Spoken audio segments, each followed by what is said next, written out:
নমস্কার, news today ইন্ডিয়ার exclusive live আপডেটে আপনাদের স্বাগত। বেশ কদিন ধরেই কিন্তু উত্তর দিনাজপুর জেলার বিভিন্ন এলাকায় মুষলধারে বৃষ্টি এবং মাঝে মাঝে মাঝারি বৃষ্টি হচ্ছে। আর সেই বৃষ্টির কারণেই এবং প্রচণ্ড জাল চলাচলের কারণেই কিন্তু বেহাল দশা 31 নম্বর জাতীয় সড়কের। প্রতিদিনই অহরহ ছোটোখাটো দুর্ঘটনা যেমন ঘটছে, সেই মুহূর্তে প্রাণের ঝুঁকি নিয়ে গাড়ি চালাচ্ছেন গাড়ির চালকরা। পাশাপাশি আশঙ্কায় বড়সড় দুর্ঘটনার আশঙ্কায় দিন গুনছেন এলাকাবাসী। চলুন আমার সহপ্রতিনিধি রাজ সাহানিকে সেই চিত্রগুলো ক্যামেরাবন্দি করতে বলবো। এই মুহূর্তে বড় বড় গাড়িগুলো এবড়ো খেবড়ো রাস্তা, সেই রাস্তাতে যে বর্তুলাকার গর্তগুলো রয়েছে তাতে জল চলছে এবং যে কোনো মুহূর্তে বড় ধরনের দুর্ঘটনা ঘটতে পারে, সেই চিত্রই আপনাদের দেখানোর চেষ্টা করছি। চোপড়া ঢোকার মুখে যে ব্রিজ রয়েছে মহানন্দা নদীর উপর, তার আগে যে 31 নম্বর জাতীয় সড়ক রয়েছে তার এই বেহাল দশা। প্রাণের ঝুঁকি নিয়ে আম জনতা থেকে শুরু করে গাড়ির চালকরা, ছোট গাড়ি বড় গাড়ির চালক থেকে শুরু করে সাইকেল, প্রত্যেকে কিন্তু এই রকম প্রাণের ঝুঁকি নিয়ে যাচ্ছে। দেখে কেউ মনেই করতে পারবেন না যে এটা 31 নম্বর জাতীয় সড়ক। অথচ স্থানীয় জনগণের অভিযোগ, প্রশাসনের কোনো হেলদোল নেই যে কোনো ধরনের দুর্ঘটনা এড়াতে অন্ততপক্ষে আপৎকালীন পরিস্থিতিতে রাস্তার মেরামত করা দরকার। আপনারা দেখতে পাচ্ছেন আমি সভাপতি রাজকেও ডাকবো এ বিষয়ে তথ্য দেওয়ার জন্য, কিন্তু যতটা নজর যাচ্ছে আপনারা দেখতে পাবেন ফুটপাত তো নিশ্চিহ্ন হয়েছে, পাশাপাশি 31 নম্বর জাতীয় সড়কের ওপর যে বড় বড় গর্ত রয়েছে সেই গর্তগুলোতে ঝিরিঝিরি বৃষ্টিতে এই মুহূর্তে জল দাঁড়িয়ে রয়েছে। স্বাভাবিকভাবেই এটা অনুমান করা খুবই কঠিন কতটা গভীরতা রয়েছে এই গর্তগুলোর। তার যে চিত্র সেটা দেখানোর চেষ্টা করব। টোটোগুলো, অটোগুলো, বাইকগুলো কেমনভাবে প্রাণের ঝুঁকি নিয়ে এই রাস্তা দিয়ে চলাচল করছে, চোখে না দেখলে বিশ্বাস করা যাবে না। রীতিমতো ন্যাশনাল হাইওয়ে 31 ডোবায় পরিণত হয়েছে। যেমন স্থানীয় জনগণরা বললেন, তারা একবার প্রতিবাদ স্বরূপ এই জায়গাতে পার্টির পক্ষ থেকে ধান গাছও লাগিয়েছিলেন। পুলিশ অতিষ্ঠ হয়ে উঠেছে রাস্তার এই বেহাল দশাতে, কিন্তু কার্যত তাদের হাত বাঁধা। তাই চোপড়া থানার পক্ষ থেকে একবার এখানে বিট মিশালি ফেলেও এই গর্তগুলো মেরামত করার চেষ্টা করা হয়। সেই গর্তের গভীরতা দেখা মুশকিল। আপনারা দেখতে পাচ্ছেন প্রাণের ঝুঁকি নিয়ে প্রত্যেকটি টোটো চলাফেরা করছে। ব্রিজের ঠিক আগের থেকে আমরা একটু দেখানোর চেষ্টা করব। প্রায় 100 মিটার রাস্তার এই বেহাল দশা, ফুটপাত নেই বললেই চলে এবং প্রত্যেকটি ছোট বড় গাড়ি প্রাণের ঝুঁকি নিয়ে কিন্তু এই রাস্তা দিয়ে চলাফেরা করছে। আপনারা এক্সক্লুসিভলি সেই চিত্র দেখতে পাচ্ছেন নিউজ টুডে ইন্ডিয়াতে। আপনাদের দেখে দিই এবং আমরা অবশ্যই NHAI কর্তৃপক্ষের দৃষ্টি আকর্ষণ করব, যেখানে লক্ষ লক্ষ কোটি কোটি টাকা মানুষ NHAI এর উপর দিয়ে চলার জন্য টোল ট্যাক্স দেয়। সেই রাস্তার যদি এই দশা হয় তাহলে জনগণ কার উপরে ভরসা রাখবে? পাশাপাশি আপনাদের জানিয়ে দিই, রাজকে সেই চিত্রটা দেখানোর কথা বলবো। রাস্তার দুপাশে বড় বড় বোল্ডার এবং পাথর রয়েছে, সেগুলো টায়ারে লেগে ছিটকে যে কোনো সময় যে কোনো মানুষ দুর্ঘটনাগ্রস্ত হতে পারে। পাশাপাশি আপনাদের জানিয়ে দিই, এই মুহূর্তে অন্ধকারে ঠাওর না করা গেলেও আলো যে গাড়ি আপনারা দেখতে পাচ্ছেন কি ঝুঁকিপূর্ণভাবে প্রত্যেকটি গাড়ি এই রাস্তা দিয়ে চলছে। অন্ততপক্ষে গাড়ির যে আলো রয়েছে সেই আলোতে কিন্তু ঠাওর করতে পারছেন না গাড়ির চালকরা, যে কত বড় বড় গর্ত রয়েছে এবং এই ঝুঁকিপূর্ণ রাস্তা দিয়ে একদিকে বড় গাড়ি চলছে, অন্যদিকে পাশাপাশি ছোট গাড়ি টোটো তারা কিন্তু চলছে এবং রীতিমতো ভয়ানক সে চিত্র আপনারা দেখতে পাচ্ছেন যে এই জায়গায় 31 নম্বর জাতীয় সড়কে যে কোনো সময় বড় ধরনের দুর্ঘটনা ঘটতে পারে। আমার সহপ্রতিনিধি রাজ সাহানি আছেন, তিনি অবশ্যই এই চিত্রটি দেখানোর পাশাপাশি পুরো প্রতিবেদনটা তুলে ধরার চেষ্টা করবেন। রাজ, যে বিষয়টা বলবো, এই মুহূর্তে দেখতে পাচ্ছি একজন স্কুটিওয়ালা, সে কেমন প্রাণের ঝুঁকি নিয়ে এবং আঁকা বাঁকা পথে সাপের মতো সরীসৃপের মতো গতি নিয়ে তারা চলছে, সেই চিত্র এবং পাশাপাশি ফুটপাতের যে অবস্থা রয়েছে সেটাও দেখানোর চেষ্টা করবো। রাজ, কোটি কোটি টাকা টোল ট্যাক্স তোলা হয় এই রাস্তা দিয়ে চলার জন্য, বিভিন্ন জায়গায় টোল রয়েছে, অথচ রাস্তার এরকম বেহাল দশা পুকুরের থেকেও ভয়ানক হয়ে গেছে, কি বলবে? हाँ, बिल्कुल सही जबरदस्त। जो सभी दर्शक इस वक्त हम लोगों के साथ जुड़े हैं, पहले ही बता दें कि इस वक्त मौजूद है हम लोग चोपड़ा में। चोपड़ा का जो महानंदा ब्रिज है, ठीक उस ब्रिज के पास में ही जो आपको जातीय सड़क है, नेशनल हाईवे। आपको देखकर चित्र जो है विश्वास नहीं होगा कि नेशनल हाईवे के ऊपर इतना बड़ा बड़ा गड्ढा कैसे हो सकता है। बिल्कुल सही, नेशनल हाईवे के ऊपर इस वक्त हम लोग खड़े हैं और आप चित्र दिखाने के लिए अनुरोध करेंगे कि यह दृश्य देख सकते हैं कि एक एक गड्ढा लगभग 1 फीट, 1.5 फीट, 2 फीट तक हो गया है और कितना जो है जान का रिस्क लेकर यहाँ पर बाइक आरोही, 4 व्हीलर, 2 व्हीलर सभी जो है यातायात कर रहे हैं। आपको बताना चाहेंगे कि सिलीगुड़ी से लेकर डालकोला के बीच में 2-2 टोल टैक्स है और ये टोल टैक्स होती क्यों है आपको बताना चाहेंगे। ये टोल टैक्स में टोल इसलिए उठाया जाता है क्योंकि इससे जो रास्ते की मरम्मत की काम है उसको सही तरह से किया जाए। बार बार यह आवाज उठना शुरू हो गया है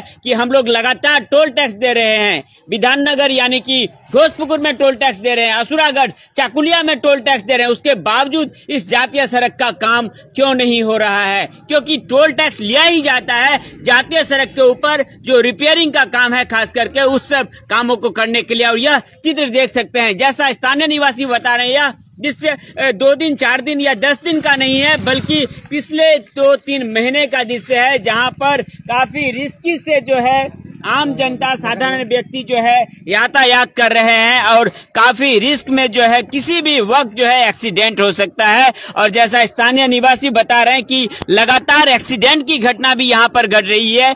कल भी जो है यहाँ पर एक बड़ा गाड़ी जो है दुर्घटनाग्रस्त हुआ था और 2 दिन यहीं पे पड़ा होने के बावजूद जो है यहाँ से ले जाया गया। यहाँ पर देख सकते हैं कि कितने रिस्क में जो है इस रास्ते से जर्नी कर रहे हैं। गाड़ी के जो खलासी हैं वो गाड़ी के अंदर से बोल रहे हैं कि क्या यह जातीय सड़क है, ऐसा रास्ता हो सकता है। यह जिस अक्सर हम लोग गाँव में देखते हैं कि इस तरह की रास्ता होती है, लेकिन जातीय सड़क का अगर यह अवस्था हो तो वास्तव में जो है इसको लेकर इलाकावासी काफी चिंतित हैं। साथ ही साथ बताना चाहेंगे घोषपुकुर में तथा सुरजापुर में 2-2 जगह जो है टोल टैक्स लिया जाता है NHAI की ओर से। तो वह टोल टैक्स किस कारण से लिया जा रहा है और लिया जा रहा है तो इस रास्ते का काम क्यों नहीं हो रहा है? साथ ही साथ बताना चाहेंगे कि यह दृश्य सिर्फ चोपड़ा के इस जगह पे ही नहीं बल्कि एकाधिक जगह पर इस तरह का रास्ता खराब होने के लिए जो है एकाधिक फोन कॉल्स हम लोगों के पास आ रहे हैं। देख पा रहे हैं कि गाड़ियां जो है कितने जो है रिस्क लेकर जो है यहाँ पर यातायात कर रही हैं। देख पा रहे हैं कितने कठिनाइयों से जो है इस रास्ते पे जो है जर्नी कर रहे हैं, यातायात कर रहे हैं। देख पा रहे हैं बस आ रही है लेकिन पहले ही रुक जाना पड़ रहा है और देखते हुए बड़े बड़े गड्ढों से होकर इन सब बसों को गुजरना पड़ रहा है। खास करके यहाँ पर जो बाइक आरोही हैं या फिर टोटो चालक हैं या फिर छोटी छोटी गाड़ियां हैं, उन सब गाड़ियों को काफी रिस्क में जाना पड़ता है क्योंकि गड्ढे का अगर आपको बताना चाहेंगे एक गाड़ी देख पा रहे हैं पूरी तरह से रुक कर जो है इस रास्ते को क्रॉस करना पड़ रहा है। एक बड़ा बस है, देख पा रहे शिवम नाम का यह बस है जो कि रास्ता क्रॉस कर रहा है। कितना रिस्क लेकर जो है यह रास्ता कर रहा है। लाइव देख पा रहे हैं, देखिए इस बस को रुक जाना पड़ रहा है, रास्ते की इतनी खराब स्थिति है। देख पा रहे हैं सीधा और देखते हैं कितना जो अटक गया है। लाइव में देख पा रहे हैं कि यह गाड़ी जो है पूरी तरह से अटक गया है और यहाँ पर जो है देख पा रहे हैं कितना किसी भी वक्त जो है दुर्घटना घट सकती है। देख पा रहे हैं किसी भी वक्त जो है दुर्घटना घट सकती है। इस गाड़ी को देख पा रहे हैं पूरी तरह से इस गड्ढे के अंदर अटक गया है। आपको बताना चाहेंगे यह दृश्य सिर्फ इसी वक्त का नहीं, इस रास्ते से होकर जितने भी बड़ी गाड़ियां गुजर रही हैं, छोटी गाड़ियां गुजर रही है, सभी गाड़ियों को ऐसे ही रिस्क लेकर रास्ता क्रॉस करना पड़ रहा है। देख पा रहे हैं कितना भयानक तरीके से इस गाड़ी को पुनः जो है पीछे कर लेना पड़ा और एक गाड़ी यहाँ से गुजर रही है, उसको भी गड्ढे के अंदर से ही गुजरना पड़ेगा। फिलहाल यह जो बस है वह पीछे जा रही है और दूसरा कोई रूट खोजने की कोशिश कर रही है क्योंकि वहां से उस रास्ते के ऊपर से उस एरिया से जाना पॉसिबल नहीं हुआ। पुनः जो है उस गाड़ी को पीछे करना पड़ रहा है। और जैसा यहाँ के स्थानीय निवासी बता रहे हैं कि यह चित्र या फिर यह दृश्य सिर्फ आज का नहीं है, लगातार हर दिन दोपहर 24 घंटे इसी तरह बड़ी बड़ी गाड़ियां फंस जा रही है, टोटो फंस जा रहा है, बाइक फंस जा रहा है और लगातार दुर्घटना घट रही है। सबसे बड़ी प्रश्न है कि यह जातीय सड़क है, कोई छोटा मोटा गांव का रास्ता नहीं है, राज्य सड़क नहीं है या किसी गांव का जो है कच्चा रास्ता नहीं है, जातीय सड़क है, नेशनल हाईवे है जिसके लिए 24 घंटे टोल टैक्स लिया जाता है। डालकोला से सिलीगुड़ी के बीच में 2-2 जगह टोल टैक्स लिया जाता है और उसके बावजूद अगर रास्ते की स्थिति ऐसी हो तो आम जनता साधारण व्यक्ति क्यों देंगे टोल टैक्स, यही आवाज उठ रही है। एकाधिक प्रशासन द्वारा एकाधिक जो है आवेदन किया गया है, एकाधिक आवेदन किया गया है और हम लोग भी जो है प्रशासनिक जो लोग हैं उन लोगों से बात करने की कोशिश करेंगे।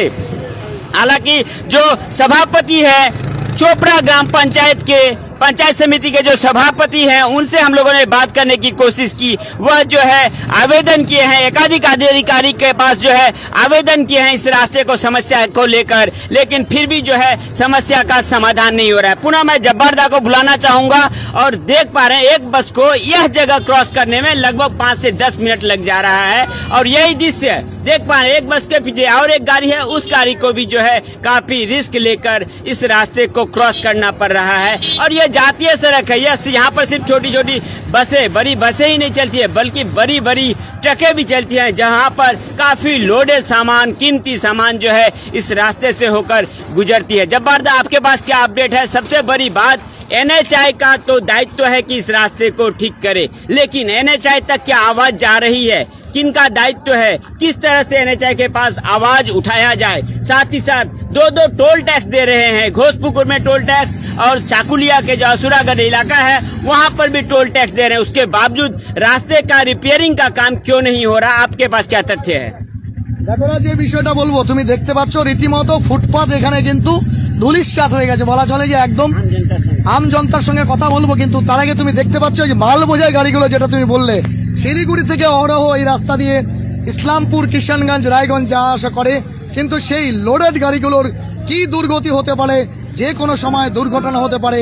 দিনের আলোকে এই গর্তগুলো না দেখলে বোঝা যাবে না। 1.5 ফুট 2 ফুট গর্ত তো হয়েছে, এক একটার যদি আমরা পরিধি দেখি, রেডিয়াস দেখি, নাই করে কিন্তু প্রায় 6 স্কোয়ার মিটার বা 7 স্কোয়ার মিটার হয়ে গেছে। স্বাভাবিকভাবেই এই রাস্তা দিয়ে চলাচল করার ক্ষেত্রে মানুষের প্রাণের ঝুঁকি রয়েছে, নিত্য নৈমিত্তিক দুর্ঘটনা ঘটছে।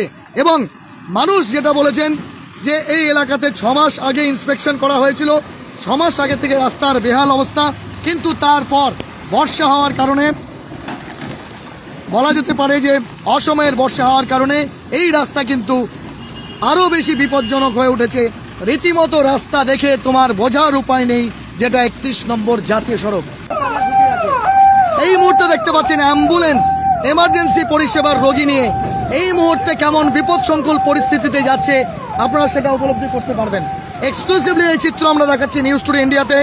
এবং এর আগেও এখানে প্রতিবাদ হয়েছে, প্রতিরোধ হয়েছে, রাস্তাতে জাতীয় সড়কের উপর ধান গাছ লাগিয়েছে, কিন্তু NHAI কর্তৃপক্ষের কোনো হেলদোল নেই। রীতিমতো দেখতে পাচ্ছেন ফুটপাতের সেই অংশটা দেখানোর চেষ্টা করব। আমরা দেখতে পাচ্ছেন ঝিরিঝিরি বৃষ্টি চলছে, তার মধ্যে কিন্তু এই মুহূর্তে এখানে জাতীয় সড়কের যা বেহাল দশা, বড় বড় যে মাল বোঝাই গাড়ি থেকে শুরু করে যাত্রীবাহী বাস, কারও কিন্তু নিস্তার নেই। সেই চিত্র আপনারা এক্সক্লুসিভলি নিউজ টুডে ইন্ডিয়াতে দেখতে পাচ্ছেন চোপড়া থেকে।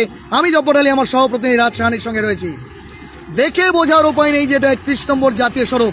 গাড়ির যে গতি, সেই গতির প্রকৃতি দেখলে আপনারা উপলব্ধি করতে পারবেন কতটা ঝুঁকিপূর্ণভাবে গাড়ির চালকরা, ড্রাইভাররা, আম জনতা, সাইকেল, টোটো, অটো, অ্যাম্বুলেন্স তারা যাতায়াত করছে। ছোট গাড়িগুলোর অবস্থা দেখুন, রীতিমতো দেখাচ্ছি আপনাদের।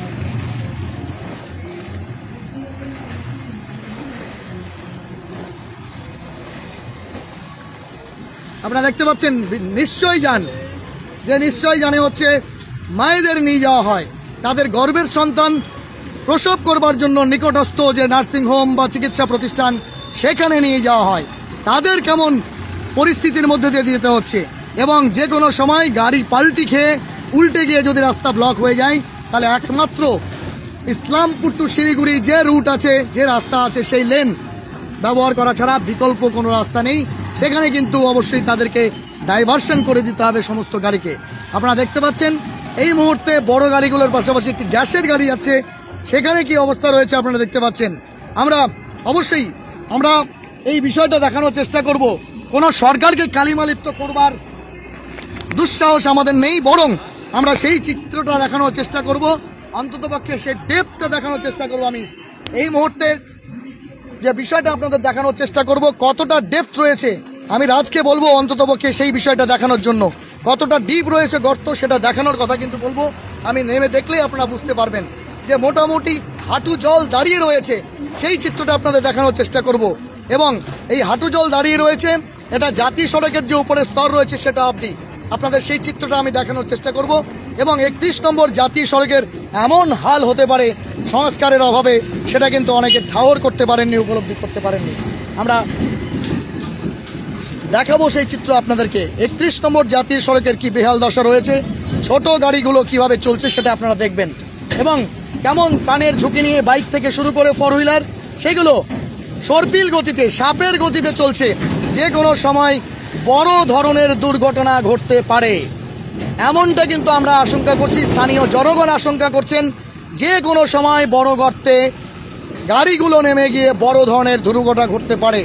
আমরা অবশ্যই এর বিহিত চাইব এবং প্রশাসনের দৃষ্টি আকর্ষণ করব, বিশেষ করে NHAI কর্তৃপক্ষের স্থানীয়ভাবে অন্ততপক্ষে তাদের দপ্তর করে ইমিডিয়েটলি এই সমস্ত রাস্তাগুলোর যেখানে যেখানে বেহাল দশা আছে, গোটা ডালখোলা থেকে শুরু করে একদম বিধাননগর বাইপাস পর্যন্ত সব জায়গাগুলোর ইমিডিয়েট সংস্কার দরকার। এবং স্থানীয় জনগণ যেমনটা ক্ষোভ ব্যক্ত করে বলছেন, এরপর রাস্তা অবরোধ করা ছাড়া তাদের কাছে কোনো গতি নেই। সেদিকে আমাদের নজর থাকবে। দুর্ঘটনার পর মানুষের ক্ষোভ বিক্ষোভ বাড়ে, সেদিকে অবশ্যই আমাদের নজর থাকবে। জুড়ে থাকুন নিউজ টুডে ইন্ডিয়ায়। এতক্ষণ ঝিরিঝির বৃষ্টিতে আপনাদের সকলের প্রতিনিধি হিসাবে এই জায়গায় দাঁড়িয়ে লাইভ আপডেট দিলাম। বেশি বেশি করে শেয়ার করে প্রশাসনের কর্তা, বিশেষ করে ন্যাশনাল হাইওয়ে কর্তৃপক্ষ যারা রয়েছেন, যারা এর জন্য দায়ী বলে স্থানীয় জনগণ এবং নেতৃত্বরা দাবি করছেন, আমরা এ বিষয়ে অবশ্যই SDO থেকে শুরু করে অন্যান্য যারা আধিকারিক আছেন তাদের সঙ্গে কথা বলে তাদের যে প্রতিক্রিয়া সেটা নেওয়ার চেষ্টা করব। NHAI কর্তৃপক্ষের সঙ্গে কথা বলার চেষ্টা করব। জুড়ে থাকুন নিউজ টুডে ইন্ডিয়ায়। পাশাপাশি প্রশাসনের কর্তা ব্যক্তিদের শীর্ষস্তর পর্যন্ত এই খবর প্রচার হওয়ার জন্য, তাদের চোখে পড়ার জন্য অবশ্যই বেশি বেশি করে শেয়ার করবেন। এতক্ষণ আমাদের সঙ্গে জুড়ে থাকার জন্য অনেক ধন্যবাদ। সহপ্রতিনিধি রাজ সাহানির সঙ্গে আমি জব্বার আলী, নিউজ টুডে ইন্ডিয়ার জন্য চোপড়া থেকে।